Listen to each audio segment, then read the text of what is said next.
मेरा नाम सोहेलाल है, पिताजी का नाम गरुआराम। मैं मंडी के आगे हाथ लेडी लगा के धंधा करता हूँ।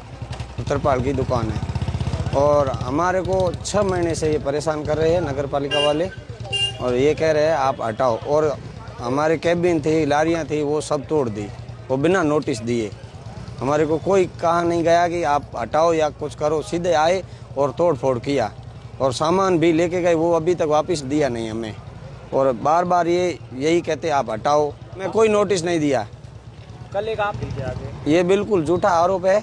ये नव बाड़मेर अभियान के तहत जो पानी रोकने के नालों की सफाई की थी, उसमें पानी को रोकने के लिए जो कट्टे डाले थे तो वो उन्होंने आधे निकाले और आधे अंदर रह गए। मेरा नाम मेघराज, पिताजी का नाम शेराराम है। हम कृषि मंडी और सब्जी मंडी के बीच में 20 से 25 साल से रेहड़ी लगा रहे हैं सब्जी की।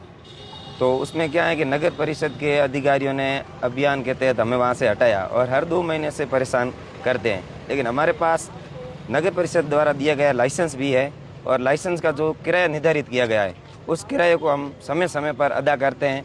और अभी वो फ़िलहाल किराया ले नहीं रहे और हमें वहाँ से बेदखल किया जा रहा है। 15-20 दिन हो गए हैं हम बिना मजदूरी के वहाँ बैठे हैं। हमारे वहाँ रेहड़ियाँ हटा दी गई है और नगर परिषद से और जिला कलेक्टर मैडम से हमें ये निवेदन करने आए हैं कि हमें वहाँ स्थायी बैठने के लिए सुनिश्चित जगह दी जाए और जो भी गाइडलाइन के अनुसार जो होगा हम किराया भी देने के लिए तैयार हैं। लेकिन किसी न किसी रूप से हमें वहाँ बिठा के जाए ताकि हम हमारे परिवार का भरण पालन पोषण कर सके। हमारी अभी स्थिति बहुत ही दयनीय और ख़राब हो चुकी है, जो पिछले 20 दिनों से हम बिना मजदूरी बैठे। नहीं, ये सरासर आरोप झूठा है।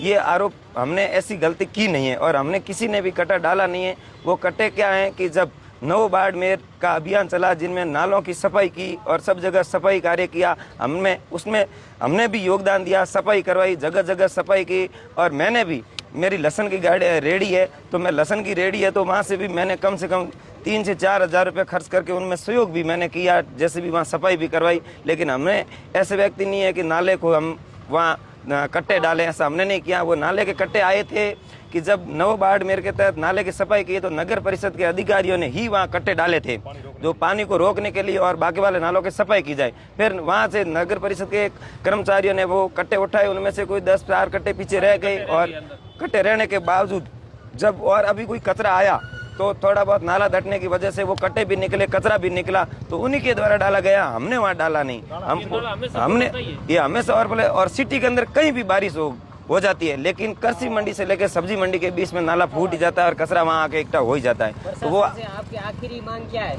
आखिरी मांग हमारी ये है कि हमें वहाँ से बेदखल कर दिया गया है, हमें रोजी रोटी का संकट आ गया है, इसलिए हमें वहाँ अस्थायी जगह देके और बिठाए और हम अपने परिवार का भरण पालन पोषण कर सके। और जो भी नगर परिषद के अंदर गाइडलाइन बनाएगी जिला कलेक्टर महोदय मैडम से, उनसे हम गुजारिश है गाइडलाइन के अनुसार हमें वहाँ बिठाएं और जो भी हमसे निर्धारित वाजिब किराया की मांग रखेंगे वो किराया हम सभी लोग देने के लिए तैयार है। अगर प्रशासन आपकी मांगों पर खरा नहीं उतरती है तो आपका अगला कदम क्या रहेगा? अगला कदम यही रहेगा कि हम जिला कलेक्टर महोदय से निवेदन करेंगे। हमें उम्मीद है कि वो हमारी बात सुनेंगे और अगर हमारी उम्मीद और हमारी बात नहीं सुनी तो हम यहाँ सभी आके परिवार सहित भूख हड़ताल करने के लिए जिला कलेक्टर महोदय के आगे आएंगे, जिनके प्रशासन स्वयं होगा।